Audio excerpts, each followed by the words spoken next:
back, everyone. Happy Tuesday. So today we're covering temperature and climate change. It's a big day. Exciting. Before we do, though, I do have. Whoa. You see that? Here's our graph today. I don't know why it's showing up. All right. So if you need a reminder about what we're doing here, again, I'm showing you a graph.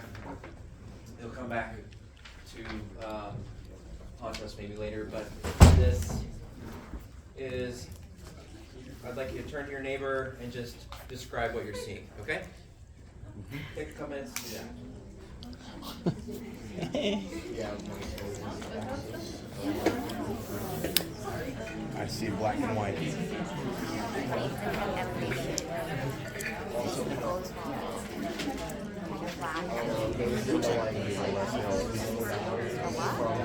The less hills in Iowa. But elevations, just if you're talking about climate, you're going to go from lower to higher elevation. Maybe it's sea level. So much above sea level, so much below sea level. Something like that. Going back to the ground.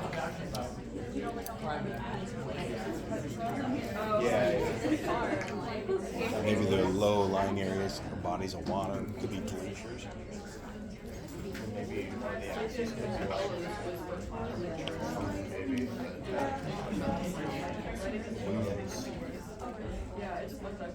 Something maybe between those two, like between the hills, there'll be a valley.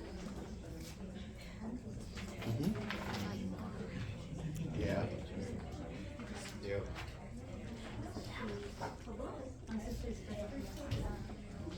It also doesn't start at zero.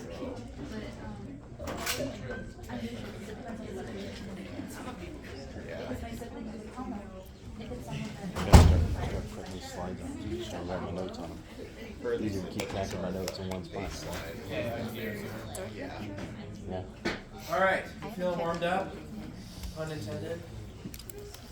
Warmed up. Do I have any brave volunteers to share what they talked about? Or what they're looking at? We talked about the peaks and valleys. Peaks and valleys, good observation. Here's one back I here. was gonna say a gas map, like the ocean floor. Okay, so it looks kind of like the ocean floor. Nobody wrong answers here, so I'm not exactly sure what it is, but it's showing some what we might call elevation change, or the patterns here indicate that there's like shallower part here perhaps, and then a deeper part in the back. Yeah, good. What else? Is a third axis. Yeah, it's a really important point in that we're looking at something in 3 dimensions, not just 2 today, right? So a lot of times when we're looking at graphs, we're just looking at x, y, 2 dimensions. Today, we're adding a z direction, so we've got 3 dimensions to worry about.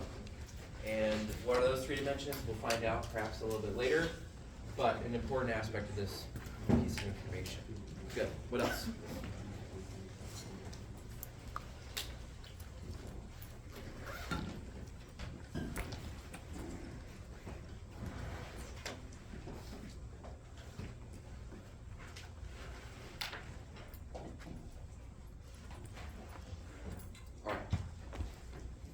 Well, again, this will come back later on, so stay tuned. Okay.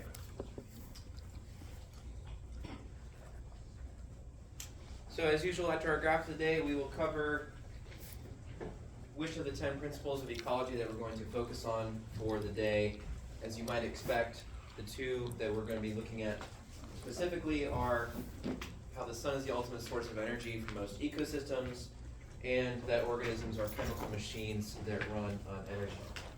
We talked quite a bit last week about this idea and how the sun is driving the climate system, including ocean currents, air currents, as well as local weather, interacting with the landscape in terms of where we find rain shadows, as well as helping us define where we have terrestrial biomes.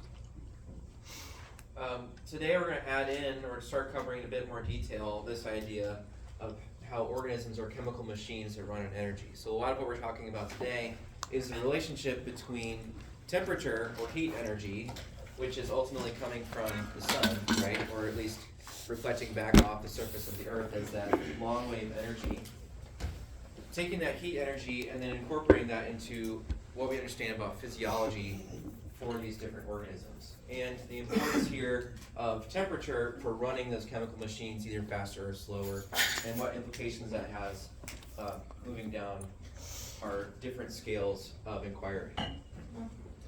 So here are the specific topics we're covering today. It's quite a bit. We'll see how much we get through. I do tend to kind of breeze through these things, so if you've got questions, please stop me and we'll go through them again. But again, the topics we're covering are temperature and its effects on physiology, and how this affects the subsequent distribution of animals and plants. So if you remember, our fundamental question in ecology is all about where do we find animals and plants, why do we find them there, and what drives their distribution in abundance, right? So if that's our fundamental question, an important aspect to think about from a very fundamental standpoint is what's the temperature, okay? So as you might expect, and we'll talk about, cold and freezing temperatures or extreme temperatures, either cold or hot, I should say, can limit the distribution of specific organisms. And some key terms to know in this context include isotherm, homeotherm, and heterotherms. These are all terms that you're probably familiar with, but again, we're going to talk about them today in this context.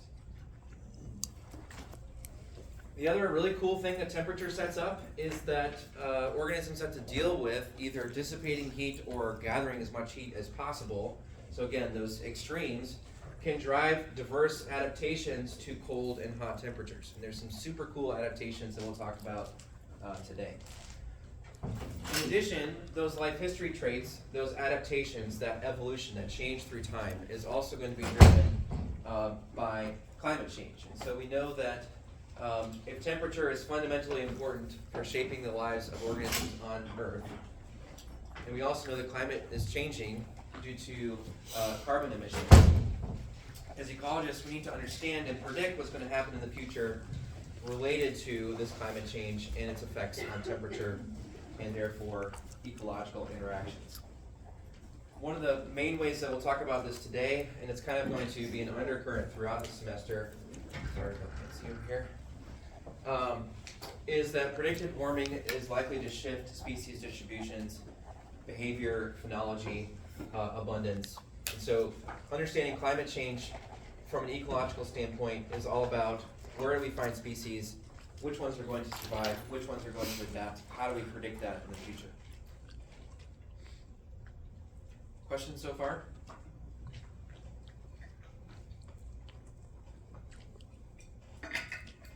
All right. So let's talk about temperature and physiology. This is probably something that you've talked about or thought about before in previous classes, maybe in a cell bio class or molecular biology of the cell. But from a broader standpoint, we know that temperature regulation is a key way that organisms are going to interact with their environment.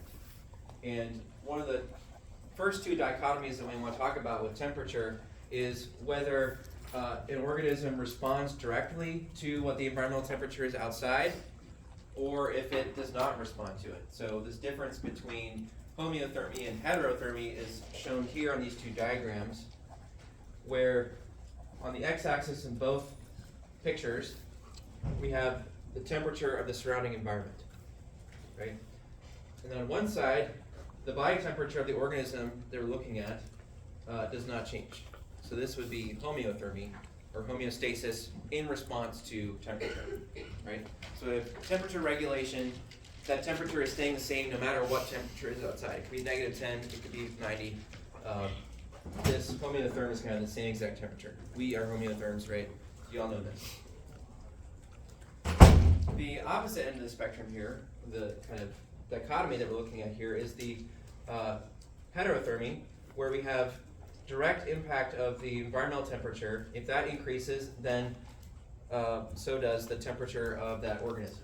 right? So the internal temperature, the body temperature of this lizard is going to respond to what's happening in the environment, and they are not thermoregulating. They're not regulating their temperature in response to temperature changes. Okay, so we have homeostasis and then non-homeostasis relative to temperature. These are two physiological responses, two strategies, if you will, related to how to deal with changes in temperature in the environment. Questions about this? Old news, hopefully. So what does this mean from an ecological standpoint? Well, one way that we might want to measure this is, again, through individual physiology.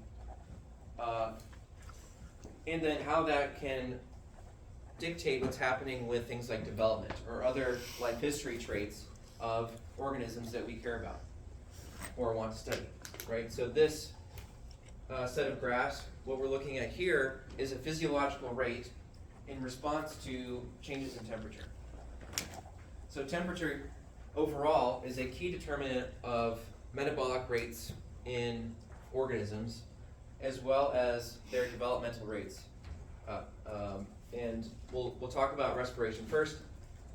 This is respiration or metabolism that's happening in a set of fishes. This first one is looking at an individual goldfish, where if you ramp up the temperature and you study or measure the respiration rate of an individual goldfish, you will see that the respiration rate or that metabolism rate is increasing as you increase temperature.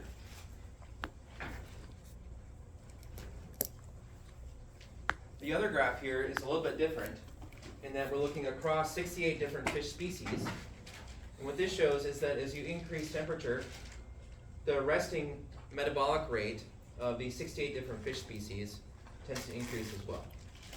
So we can see the effects of temperature happening at an individual level, and we can see it happening across these different species in our hierarchy that we look at in terms of which species are responding to temperature and what that means for their overall resting metabolism.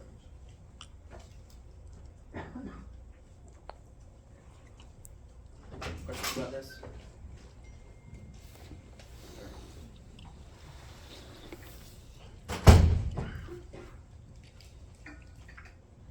So I mentioned that development is another important factor we might want to measure in different organisms.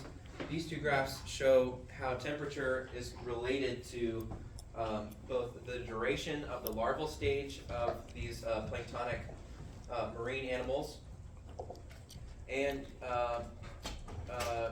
that overall decreases in terms of the amount of time that these animals are spending as larvae decreases as you increase temperature. So down here at 5 degrees Celsius, larval duration is on the average several months, 2 to 3 months. As you get over here to 20, 25, 30, 35, then we're looking at larval duration that is perhaps about a month or even less.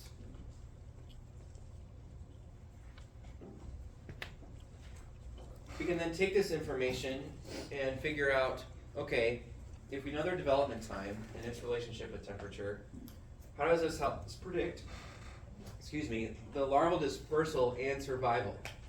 Okay, in both of these, we can see that temperature affects dispersal distance in a negative way, but temperature also has a positive influence on survival of this particular species, right? So we're looking at, again, temperature on the x-axis.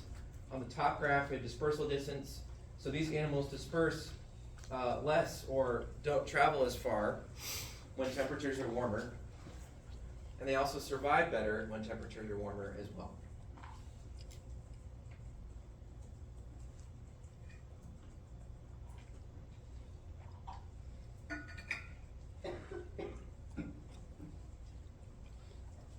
Okay. One more set of graphs related to life history traits and temperature. This is a really cool study that came out in 2017 where they looked at 3 different insect species. So these are heterothermic insects that are going to respond very much to temperature. And what these researchers did was they measured the temperature response of these 3 different insects that live in 3 different biomes. One was temperate biome, The second one, that's this column of graphs here, are from the Mediterranean biome, and then the third column of graphs are this insect here, which come from the tropical biome. And what I want you to notice, in addition here, is that this vertical line signifies the mean temperature for that particular biome, and then the gray areas show the range of temperatures that are possible for that insect to experience.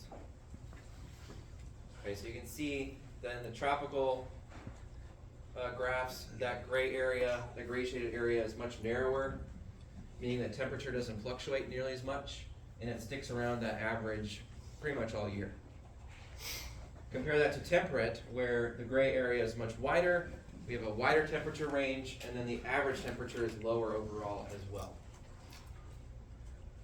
So what does this mean for these three insects, right? So if we look at these three graphs from the temperate zone, what we can see is that the mortality rate on top, the birth rate, and the maturation rate or development time, all those increase for the temperate insect with temperature, at least to a certain point, and then they kind of start to fall off the map.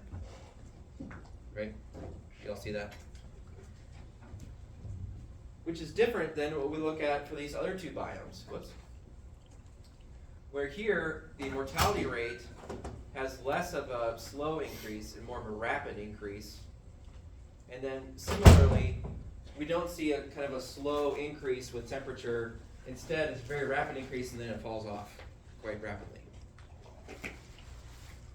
Similar for tropical, if we look at temperature changes there as well, it's very much not responding the same as as the temperate biome, and we're looking at a rapid increase in things like birth rate, and then all of a sudden it falls off a cliff.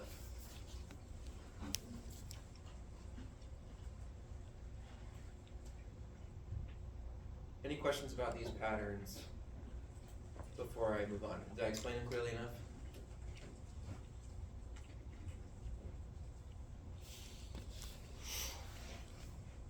You can tell me if I didn't, because then I'll try again.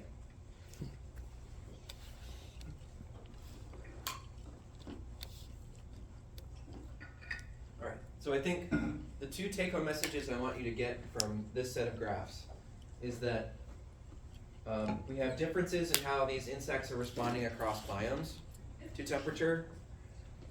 In temperate zones, we generally see an increase, and then the point at which there's a threshold, or where this line no longer keeps increasing, seems to be at a higher temperature compared to when we're looking at Mediterranean or tropical species. The other key take-home message is that these relationships with temperature relative to these life history traits are nonlinear, right? So they have a curvature to them, and they show these clear thresholds, where if you increase temperature, it's not like you're always increasing metabolic rate, or always increasing birth rate, or always increasing these other life history traits. At a certain point, we start to see a rapid and sharp decline in each of these different rates, right?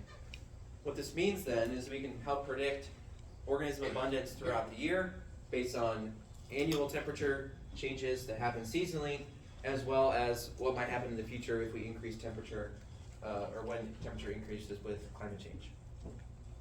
Okay. We'll come back to that later on. And if you've got questions about it then, we can cover it as well. All right. So we're hanging out in this zone of temperature and its effects on individual physiology. And this is important. We've mostly been talking about warmer temperatures and those extremes, and how if you increase temperature, you get faster rates, faster metabolism, which is these chemical machines working harder and faster. But it's not all about warmer temperatures. There are instances where we can have extreme cold temperatures, much like we had a couple weeks ago. If we have extended cold temperatures, especially in places where that doesn't happen very often, what does that mean for the organisms that live there, right? So this is a cool example. I don't know if it's cool. Yeah, whatever. it involves coral mortality. So anyway, not sure it's cool, but the extended cold temperatures that were found in this study. So what this graph is showing is the recorded temperatures in the coastal ocean off Florida from December 09 to March of 2010. This red line is showing you kind of a temperature threshold related to coral survival. And then this is a cold snap that happened off the coast of Florida in ocean temperatures, where ocean temperatures dipped way down to 12°C, which is pretty darn cold for that part of the world. What the researchers in this study did, or found, was that this extended cold snap in the ocean caused a mortality event that they were able to document in these corals. And so this is an example, again, of how individual physiology, especially when we're talking about something like coral, which is very sensitive to temperature changes. This is an example where an extreme temperature change that was fairly long in duration had an adverse effect on this organism. This is similar to what happens when water gets too warm. It's called coral bleaching. Some of you may have heard about this before. This is a concept related to symbionts that live within corals. It's called zooxanthellae. The zooxanthellae are an algae that live within the corals. If the conditions are not just right for those zooxanthellae, the corals will expel them, and then they no longer have their endosymbionts. And then they start to look like this, and they can potentially cause mass mortality events. Again, this happens in both extremes, right? We're seeing it happen with extreme cold temperatures. We're also seeing it happen with extreme warm temperatures in the oceans. Part of this is related to the individual physiology of these coral organisms, right? So if we're looking at temperature, there are specific thresholds at which shell formation is accelerated, and then other temperatures where it's going to be suppressed. For this reason, coral distributions are going to closely follow what's called the 20°C isotherm, or basically the line at which the average temperature changes from 20°C to 21°C or 19°C. So this is why we pretty much only find corals between the tropics, because of this isotherm of 20°C. So because of what we know about the individual shell formation development of these corals, as well as their propensity to be sensitive to extreme temperatures, these corals need water that's about 20°C pretty much all the time. It doesn't fluctuate very much. Knowing that information, we can predict their distribution and abundance based on where we find those temperatures in the ocean. All right, does that make sense? Cool. So temperature is a really helpful tool for ecologists in making these predictions. Darn it, I knew this was going to happen. All right. Give me 1 second.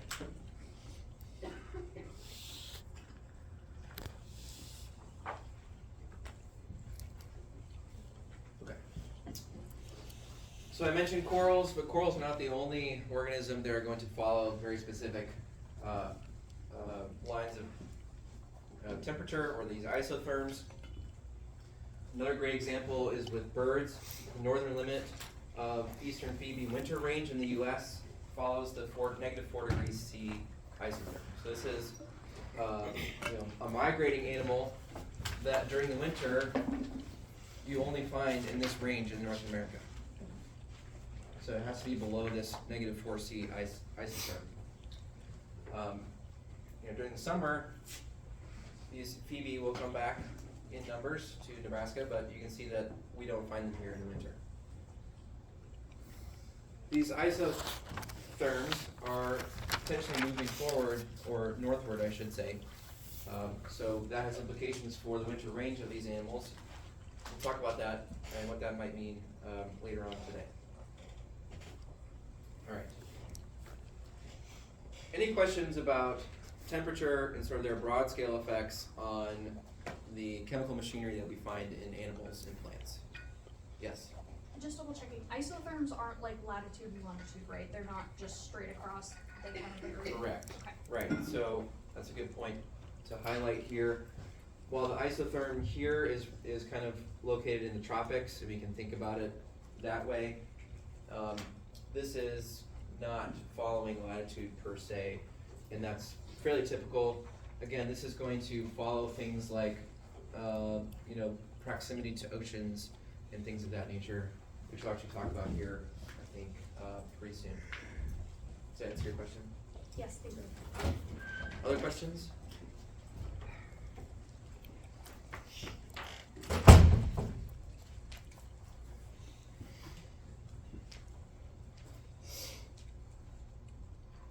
Okay, so let's talk about some really cool adaptations that animals and plants have to deal with changes in temperature, right? So ultimately that's what we're talking about here, in that if we have these temperature changes or temperature extremes, there are some clear adaptations and patterns that we can see that are responding to that. So this first thing that we'll talk about is called Allen's rule, which is the general observation that we see shorter appendages, so like arms, legs, ears, so on and so forth, things that stick out from the kind of main part of an animal's body. We see the shorter appendages in these endothermic vertebrates that live in colder environments, right? So this is the difference between this guy and this guy, right? So the Arctic hare versus the jackrabbit. This lower surface area is going to minimize heat dissipation, and then if you have more surface area, that maximizes heat dissipation. So you can see how these two adaptations, or two sides of this adaptation, are going to respond to temperature in predictable ways. Does that make sense? Any questions about Allen's rule? So the key things here, we're talking about endothermic vertebrates, their appendages, the size of those appendages, and how they're going to change relative to temperature.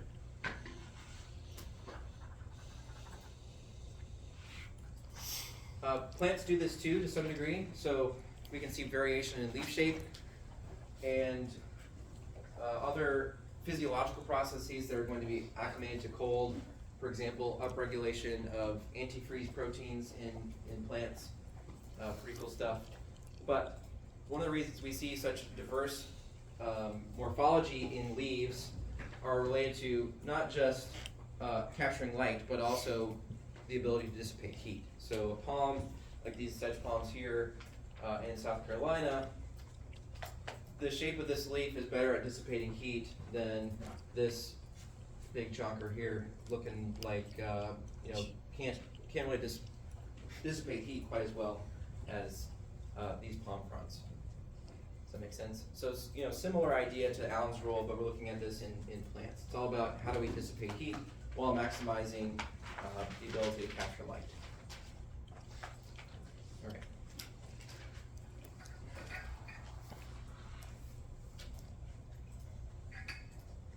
Returning for a moment to endothermic vertebrates, there's another very general pattern that we have observed that extends globally, that among closely related animals, so in this example I'm looking at bears, the largest species typically occurs in higher latitudes or more Arctic northern latitudes or southern latitudes. Okay, so the example here again is with bears. The largest bear species is the polar bear. It lives in the Arctic. The smallest bear species is the Malayan sun bear. It lives in the tropics. This is called Bergman's rule. Again, we're applying it to these endothermic vertebrates, and it generally states that larger animals live in the Arctic. Smaller animals that are closer related live in the tropics.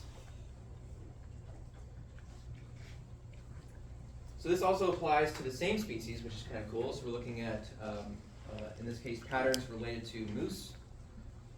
And what this graph is showing is the adult body mass on the y-axis, and then the latitude at which that adult was measured.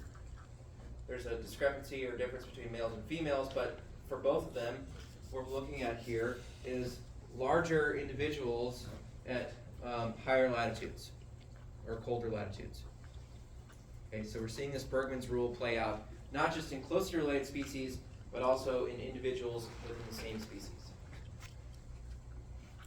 So is that why deer down south are smaller than the ones up here? Yes. So this is a general pattern. And some of you might be wondering now, at least I hope they're feeling curious, and you're like, well, why is that happening? Maybe you already know, but there are several hypotheses out there to help explain why this is happening. And of course there are exceptions to this rule, which are always fun to look at. But by and large what we see is this increase in body size with colder temperatures. So one hypothesis that was put forward by the researcher that this rule is named after is that this is all about heat conservation. And this makes sense, right? So if body size is larger, that means the surface area to volume ratio is going to be more conducive to holding on to that heat, right? So if you've got more body mass relative to your surface area, that's easier in that case to conserve that heat, and that's one of the leading hypotheses as to why we see this general pattern of larger body size in colder temperatures.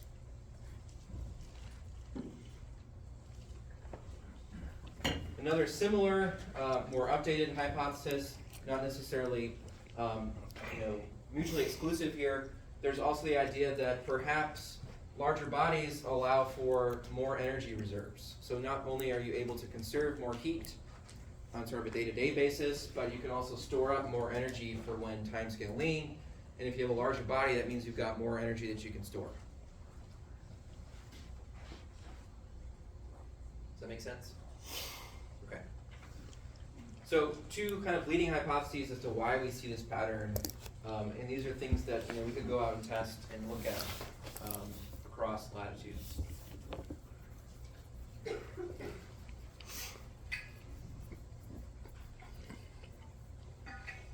All right.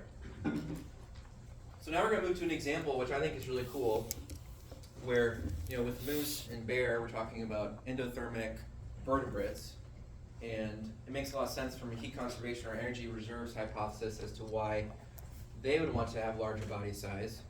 But this is an example from a social insect where they're applying this idea of Bergmann's rule to ants and trying to figure out if they can use Bergmann's rule to help predict colony size and if that has any implications for their survival. So what we're looking at here is an experiment where they compared colonies in tropical and temperate locations, and what they found is that colonies tend to be about 10% larger in colder or temperate climates. Okay, and that's what this graph is showing here. So we've got tropical colony size in terms of, this is 100, 1,000, 10,000. This is temperate colony size. The solid line is showing a one-to-one relationship. So if they're the same size, they'd be all clustered around this solid line. If the tropical colonies were larger, all those points would be on this side of the line. But what we see is that the temperate colonies are all the points are on this side, showing that the temperate colonies are larger compared to the tropical colonies.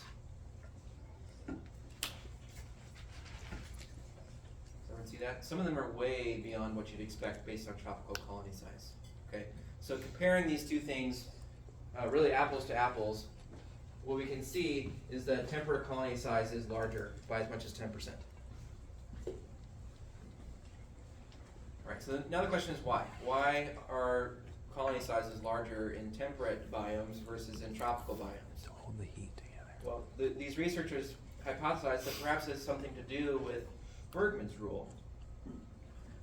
So in this case, instead of looking at body size, we're looking at colony size, which is slightly different, but I think important in the same way, that it's all about survival of the colony.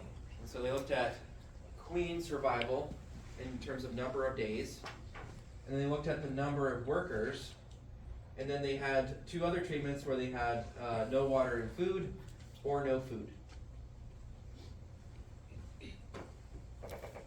So basically what they're doing here is they're using an experimental setup to mimic a winter food shortage, and then comparing how the colony responds relative to the amount of workers that there are, or the colony size. They have three different colony sizes, basically a small colony, a medium colony, and then a large colony. And what they found is that queen survival was much better when food was deprived, when worker numbers were 100 to 10,000. Okay, so as you increase colony size, the queen survival, when there was this food shortage, was much better when the colony was larger. So they found this to be evidence that with a larger colony, perhaps this is kind of following the Bergman's rule relative to this energy reserves hypothesis, in that larger colonies should be buffered against seasonality in food availability, and that this is why we have larger colony size in temperate zones versus in tropical zones. All right.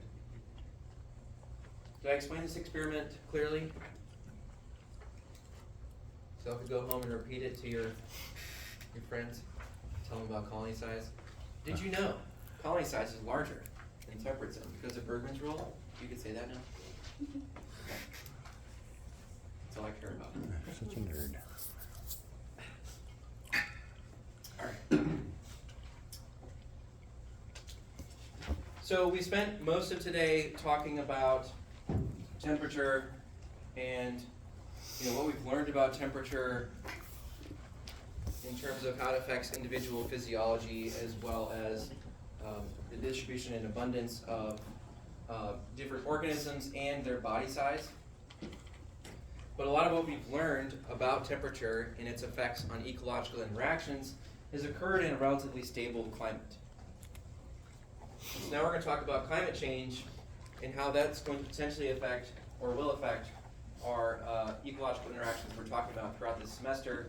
And so I think it's really impossible to talk about temperature without covering this in a bit more detail. So remember back to last week, we talked about the sun, its energy, how it's the main source of energy for most ecosystems.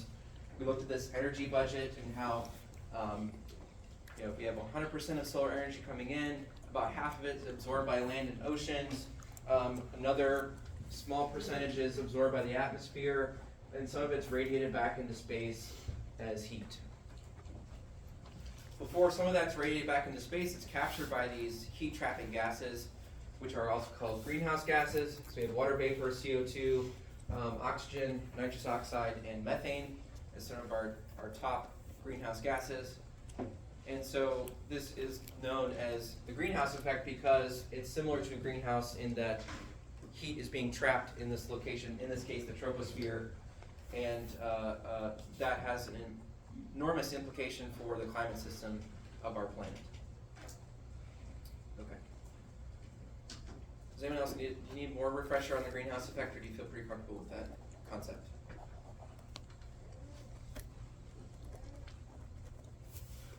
Feeling pretty comfortable? Yeah? Okay, thanks.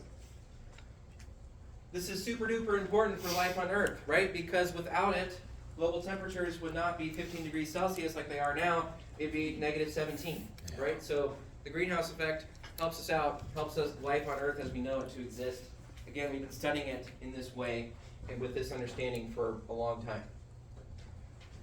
Right, so this is important. What's changing about this is the amount of these greenhouse gases that are now in our atmosphere, right? So this is really cool. Again, I don't know if it's cool or not, but I'm not going to put a value judgment on it.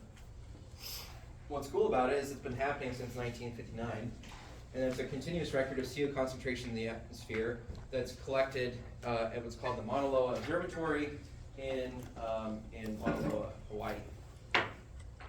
You can look at this online if you go to this linked website, which I hope will work.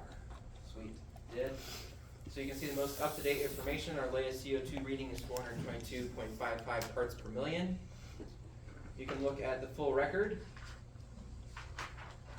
There's a brief blue blip in here where they had to switch observatories because there was a volcanic eruption, so that was fun for them to deal with, I'm sure. You can look at 2-year patterns, you can look at 1 year, you can look at 6 months, you can look at 1 month, or 1 week. You can also look at it in much longer time scale. So here's 1700 to present, pretty stable, and then suddenly we start measuring it directly and it starts to take off. Here's 2,000 years. Here's 10,000 years. Here's 800,000 years. Oh, and there's a new one now. We have 70 million years. How do they do that? So that's cool. So we can spend an entire semester talking about this graph alone and how they get this data. The short story is that paleoclimatologists can use lots of information like the size and number of stomata in plants, the types of phytoplankton that we see in cores from oceans and lakes, boron, and then finally, most of this data from the last 800,000 years comes from ice cores and tree rings, especially ice cores where you can dig down and make a core of Antarctic ice. There's trapped gas bubbles in that Antarctic ice. You can date exactly when that gas came from and figure out, okay, this gas came from 800,000 years ago. You can pull some of that gas out of that air bubble and then measure it and figure out how much CO2 is in that gas bubble. So that's how they reconstruct these Oh, graphs. that's cool. Okay. Again, I'd encourage you to go play with this. I could spend all day playing with it. It's pretty fun. Any ideas as to why, we see lots of fluctuations in CO2. What's happening on sort of this semi-annual basis? What's going on here?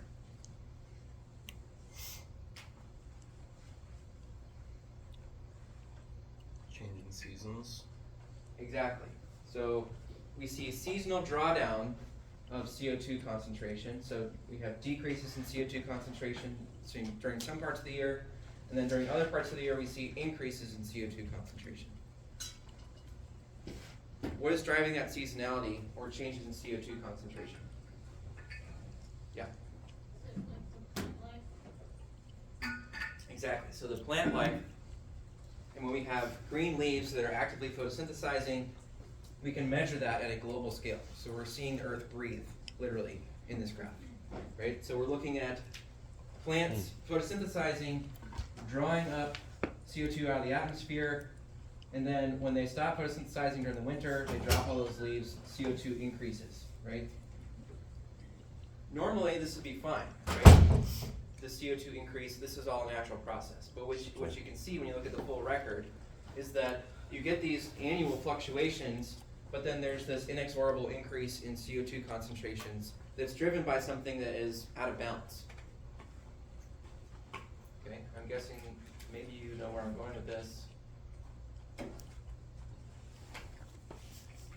Not enough planes. A little bit ahead of myself here. Okay, so we're talking about plants taking up CO2 in this direction. This is net release of CO2 via respiration. That's what's going on there, right? We can also see this across the globe. Here's our graph of the day. This axis, our third axis, is looking at latitude. And then this is the years from 1980 to about 1985 or so. Again, you can see that yearly change in CO2 concentration. Why is there a difference in latitude though? If we look at the amplitude of this wave, if we're looking at the front here, this is the southern hemisphere, the back of this graph, or mountain range if you will, in CO2 concentration, this is the northern hemisphere. What's happening there?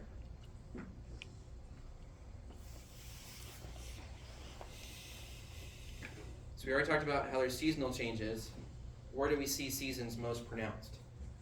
Up north. Right, so we see more seasonality in the northern hemisphere because that's where we have stronger seasonality. there's also more land area in the northern hemisphere. So that's why we see stronger fluctuations in CO2 concentration as we move from the equator to the poles, the North Pole specifically. All right? Questions about that?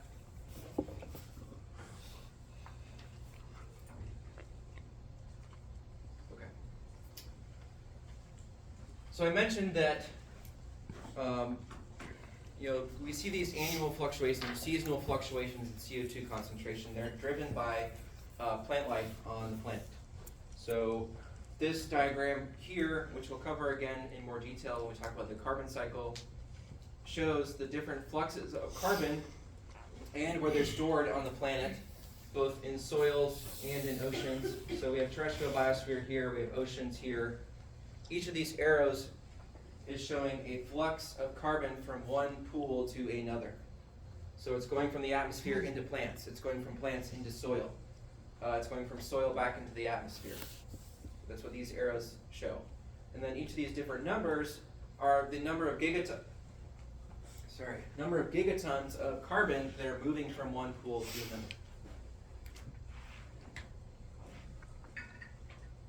another. So the main thing I want you to notice from this diagram is that each year we know that plants are going to pull about 120 gigatons of carbon out of the atmosphere. And then some of that is going to be stored in soil, and then some of it's going to be lost as plant respiration, about 60 gigatons. And then some of it's going to be respired by microbes that live in that soil, another 60 gigatons. So if we add 60 and 60 as respiration, it's going back to the atmosphere, and compare that to 120 from photosynthesis, what do we have? Equilibrium. We have an equilibrium, right? So we have 120 going in, and we have 120 going back out. So from the atmosphere, 120 is going into the biosphere, and then 120 is going back out to the atmosphere due to respiration. Do y'all see that? So this means that our hypothesis in general about CO2 concentrations in the atmosphere, if everything else is equal, the CO2 concentration in the atmosphere should not be increasing. Maybe slightly, maybe a little bit, or even decreasing even a little bit. But on net, the change in CO2 in the atmosphere should remain the same based on what we know about photosynthesis and respiration. The same is true for the ocean, right? So this is air-sea gas exchange, 90 gigatons going into the ocean, 90 leaving it. The part that's not being balanced out is this red text here, fossil fuels, cement, and land use change. That counts for about 9 gigatons of carbon annually per year, right? So what this means is that each year, there's no longer a balance between what's going in and what's going out of the atmosphere. There is a surplus of carbon that's going into the atmosphere because of these activities, this fossil fuel, cement, and land use change that we are a part of.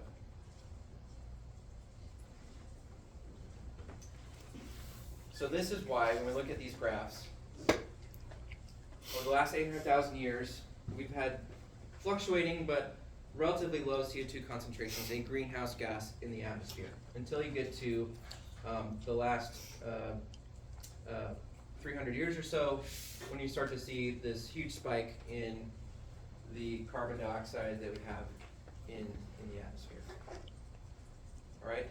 So what does that mean, right? The amount of greenhouse gases that are being released into the atmosphere that are not offset by the photosynthesis and respiration that's happening across the globe are going to increase the amount of CO2 and other greenhouse gases that are in the atmosphere, and therefore hold on to and trap more of the heat that's coming off of the planet, increasing that greenhouse effect and changing the climate system from one where it's something that we know something about, one where we get to make some predictions about what it's going to look like in the future. So we can see this happening in our temperature record. Last year was the warmest on record since we've been keeping track. And I've got a number of videos here for you, different ways of visualizing this that I want to show you. So here's one. After the Planet Fitness ad.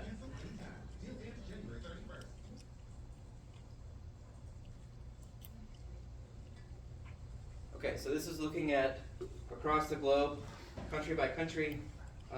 Each of these lines shows a temperature anomaly. 0 is the middle line, so that would mean a temperature anomaly or a difference between the 20th century average and that particular year. So at 0, there's no difference between that average. If it's below this line, then it's a negative or colder temperature. Once it gets above that line, then we're looking at warmer temperatures. So you can see that across the board, across the globe, we are seeing, here's another way of looking at it. Again, temperature anomalies year by year compared to a benchmark. You can see we're circling around colder temperatures.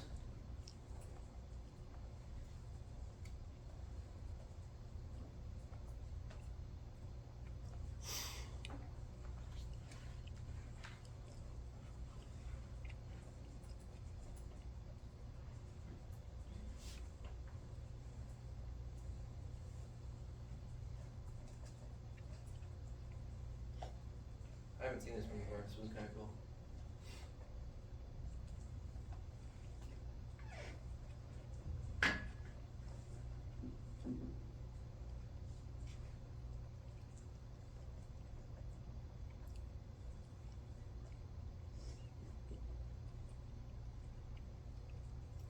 This one goes through 2021. Wow. So another way of looking at this, lots of really cool ways to visualize this. There it is. And the other one I want to show you is this one. In that we're looking at global patterns, it's about 1 degree Celsius, 1.3 or so far. But that's not equivalent as we move across the globe. So warming tends to be happening faster in a greater magnitude in the Arctic compared to anywhere else.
There's one simple hearing hack anyone can use to improve their hearing.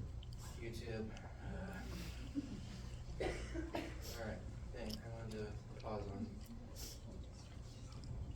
Alright, so can y'all see that the temperature is much warmer? The anomalies they're looking at here are much higher in the Arctic. I mean, they're high everywhere, but they're much higher in the Arctic, on the order of +6, +7 degrees Celsius up here in the northern hemisphere. Okay, so warming is happening globally, but it's happening in unequal distribution across the globe. It's stronger in the Arctic. All right.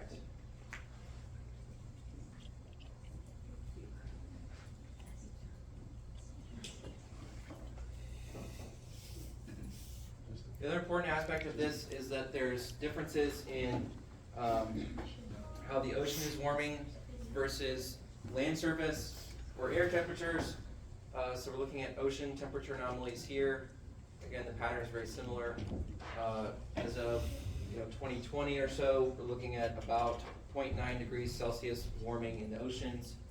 This is important in the context of those ocean currents that we've been talking about. There's evidence that it's affecting our winters. For example, this is an El Nino year. The strength of that El Nino oscillation is important to consider for global climate as well. If we look at land temperature anomalies, slightly more warming is happening on land. So we're averaging about 1.3, 1.2 or so, in that range. The reason that we have more warming on land or in the air is because temperature fluctuates more in air than it does in water. We'll talk about that on Thursday and why that is in more detail. So here's kind of the nutshell of what we're talking about with global climate change. On average, global temperatures have increased about 1 degree Celsius above the 20th century average.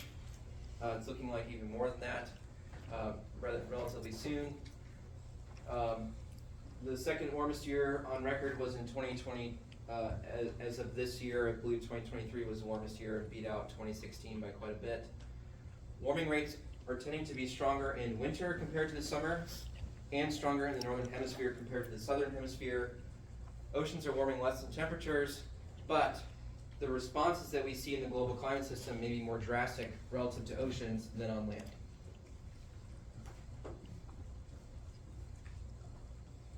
Okay, so what does all this mean from an ecological standpoint? So hopefully I've convinced you that greenhouse gas emissions are rising. That's affecting our climate, and it's affecting it in such a way that it's warming things up on average. It's also changing many other things we've been talking about, like ocean currents, air currents, so on and so forth, that are all related to that heat energy and its distribution across the globe.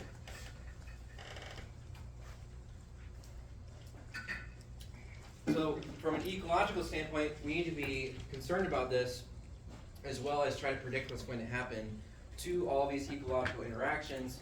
And a few of the more unambiguous ways that we can expect to see changes to ecological interactions relative to warming are changes in species distributions. So again, looking at our fundamental question in ecology, where are animals and how many are there, as well as their behavior, especially things like migration and other life history traits that we've been talking about today in their response to temperature.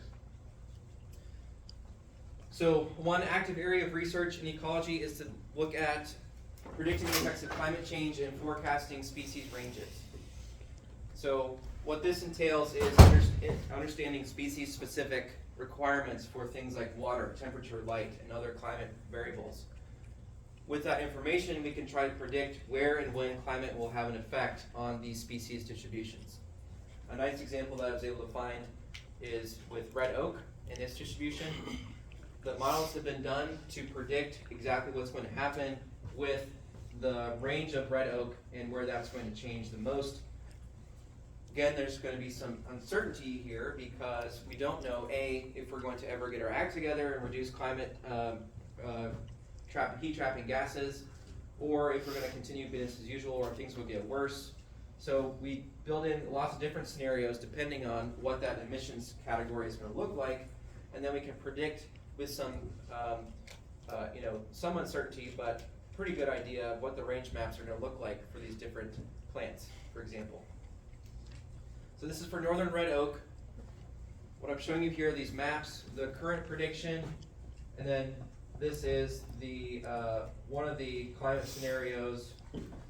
And then what's cool about this map is it combines those two and looks at where do we have new habitat for these red oaks, because some will become favorable with climate change. Where is their overlap with their range, their current range, and then what habitat's going to be gone. So what this shows is that for red oak, at least, their species range is going to shrink and move northward, as you might expect. So we're no longer going to find suitable habitat for red oak in the southeast United States, a fair amount of the Great Plains, southern Illinois, some parts of Wisconsin and Minnesota even, and then we'll find some new habitat in southern Canada. All right, does that make sense that they're able to do this? Okay. So again, the implications of this are really interesting, right? Acorns are super good food for a lot of consumers, a lot of vertebrate consumers like, squirrels, chipmunks, other rodents, things like that.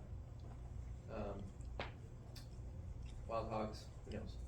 So we're no longer, potentially by 2050, not going to have red oaks here in eastern Nebraska. So we're going to lose that species from this part of of its range, which is kind of mind-boggling to think about.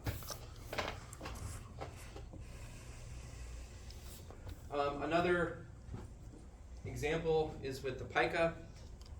This is kind of one that gets bandied about quite a bit in relation to climate change, just because it's a high elevation species, and what's predicted to happen is that its range will shrink because it requires this high elevation, low temperature areas, and those locations are going to shrink as well with climate change.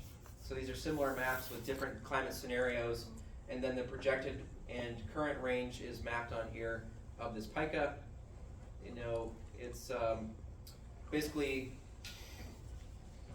going to lose a lot of its habitat with climate change, and we can make those predictions based on, again, its temperature requirements, its water requirements, its food requirements, and make some models based on that information.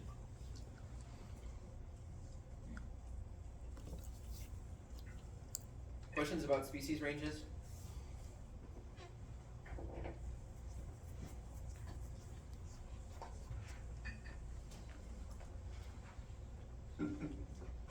So we talked about eastern Phoebe and the importance of the -4 degrees C isotherm. We know that those isotherms are changing in their location, and so this means that winter bird ranges, or migratory birds, are going to move steadily northward, and we've observed this since mid-century. So this is data we're looking at the average distance moved north in terms of the range. In this case, we're looking at the American robin. And what we can see is that since 1965, the range of these robins during the winter has moved northward by about 30 to 40 miles on average. That might not seem like a lot, but on a per decade, you know, mile by mile, it's a fair amount. Was that the difference between here and like Nebraska City or something? Is that 3 miles away from here? I don't know. Someone help me out. What's 30 miles away from here? 30 miles south? Lincoln. How about Nebraska City? I don't know.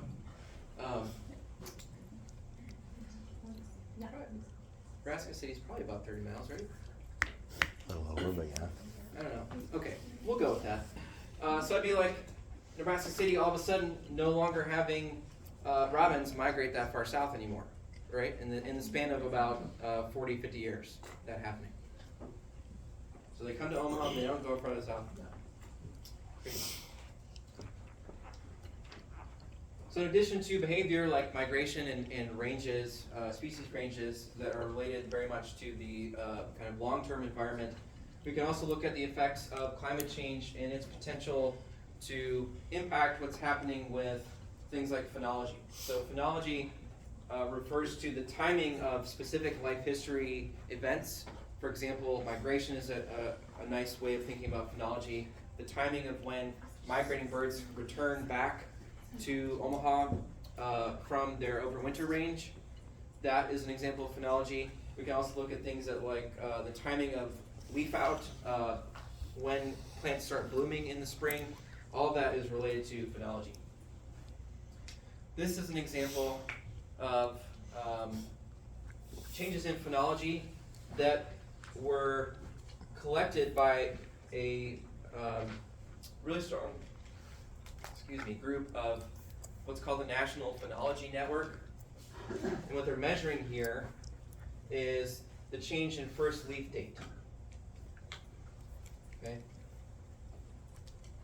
And what we're documenting is that there's a big change in the first leaf date in the northern US compared to in the southern US.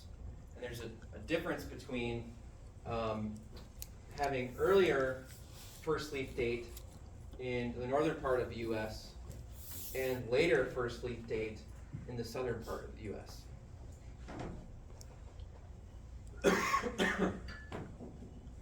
What this means is that we could have an increased probability of what's called a false spring, where you get like a week like this, where it's 40 degrees, 50 degrees, and then the next week it might be back to -10. Let's hope not. But if plants are responding to that change in temperature and they start putting out buds or leaves, and then all of a sudden you have hard frost, then that's a false spring, and that could have implications for the survival of those plants that responded to that initial cue and then got the rug pulled out from under them, so to speak. This can also cause mismatches between pollinators and plants. So let's take each one of these examples in turn and what that might mean. So what we see is, again, a pattern of first leaf date that is suggesting an earlier arrival of spring in northern regions. This increases the probability of fall spring, and then you might get something that looks like this, where the leaves are out and then they're killed back by a hard frost that happens way later than it's supposed to, or earlier than it's supposed to, because the temperatures were earlier than they're supposed to be. This other one they're looking at here, this is mismatches between pollinators and plants. We have an x-axis in this graph is the April temperature, and then this is the collection day of these 3 or 4 different pollinators. So what we can see is that the arrival of these pollinators is becoming earlier and earlier throughout the year. So instead of an average of about day 160, we're seeing these pollinators arrive at around day 100. And this is related to April temperatures and increases in that temperature. Why is it important to know when these pollinators are arriving and if leaf out is happening? Well, if these pollinators are depending on the flowers to be out and blooming, and they're arriving 30 days earlier than they're supposed to be, there may be a mismatch between when the flowers are blooming and when these pollinators are arriving. Perhaps these pollinators arrive too early and miss the bloom, or vice versa. Right? So there's a mismatch potentially between this important ecological interaction, which is pollination. All right, we're getting close. I've got 2 more examples to tell you about. This was a study that I was involved with at Cedar Creek Ecosystem Science Reserve in Minnesota, and what this study was able to do was experimentally show some of these changes that have mostly been shown observationally, right? So all this information, these are observations. This is an experiment where they went out and they manipulated the temperature of 37 different plots in northern Minnesota or central Minnesota. And then they looked at first flowering date of these different plant species.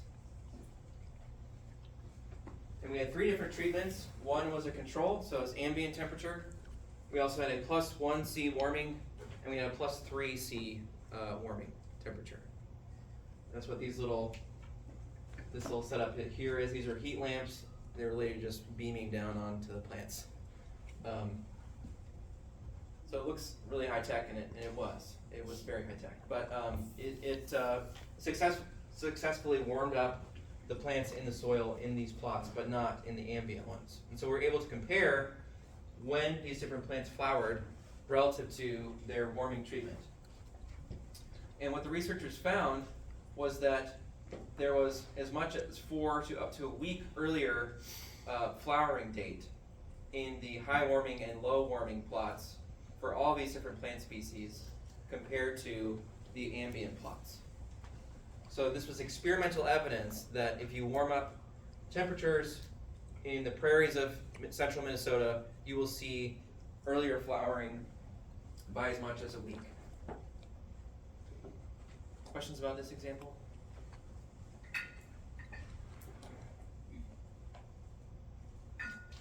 Okay. And then finally, we're going to revisit our life history traits of these 3 insects in their responses to temperature. So what these researchers did was they took this temperature information about life history traits, and then they crunched those numbers and integrated them into a model that would tell them the predicted abundance of these 3 insects relative to seasonal temperature, and then they also ramped up that temperature in their models to, I think they did +3, +6, and +10. So let's see what they found there. Okay, so this is looking at insect abundance, which is on the y-axis of each of these different graphs. And then this is the time of the year.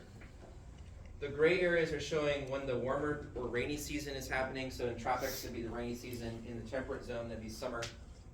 And then we're looking at the adult abundance of these 3 different insects in response to a change in the mean temperature, and then response in the change to an increase in fluctuations of seasonal temperature. Are we on the same page so far? Okay. So in these models that they used, they're building on these life history rates that they measured. And they're predicting what abundance is going to be with 3 degrees C warming, 6 degrees Celsius warming, and then 10 degrees Celsius warming. The black line is what the mean temperature is currently. So you can see, especially in the temperate zone, if you follow the black line, there's an increase in abundance through spring, as you might expect, and then during the summer months, that abundance decreases, and then it increases again in the fall of this insect. If we look at 3, 6, and 10 degrees C warming, the peak abundance happens much earlier in the spring for this insect.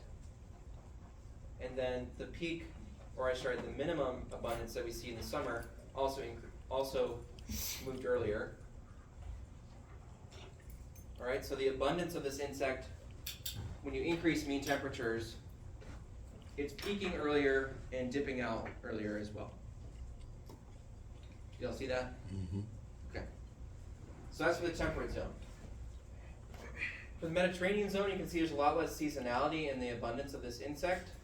It increases slightly in the spring, but again, we see earlier abundance of this insect with warming, and even for this Mediterranean insect, we see a decline in their abundance with 10 degrees C warming. The tropical insect is similar in that it doesn't fluctuate too much seasonally. It seems to have an aseasonal pattern, so it's going up and down throughout the year. That seems to disappear if we increase temperatures by up to 10 degrees Celsius. All right. So again, more evidence based on life history of these insects that if we increase temperatures and we know something about the individual physiology of these animals, then we can predict their abundance with some certainty, and that it's going to change quite a bit in impactful ways relative to changes in temperature. So as ecologists, we really need to know and be able to understand how is temperature going to impact abundance. This is one way that it's going to, and that's how we're making those predictions. Okay. So just a quick recap, and then I'll see you on Thursday.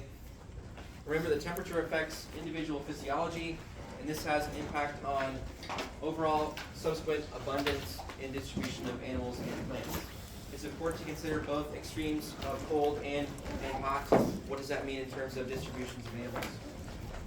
We talked about diverse adaptations to deal with those temperature extremes, like Bergman's rule and Allen's rule. Those are general patterns that we see across the globe. We talked a lot about climate change. It's happening. It's increasing atmospheric temperatures. It's driven by our activities related to greenhouse gas emissions. And this is important in the context of predicting how warming is going to affect individual physiology, shift species distributions in their range, as well as their behavior and abundance. All right, we'll leave it there. See you next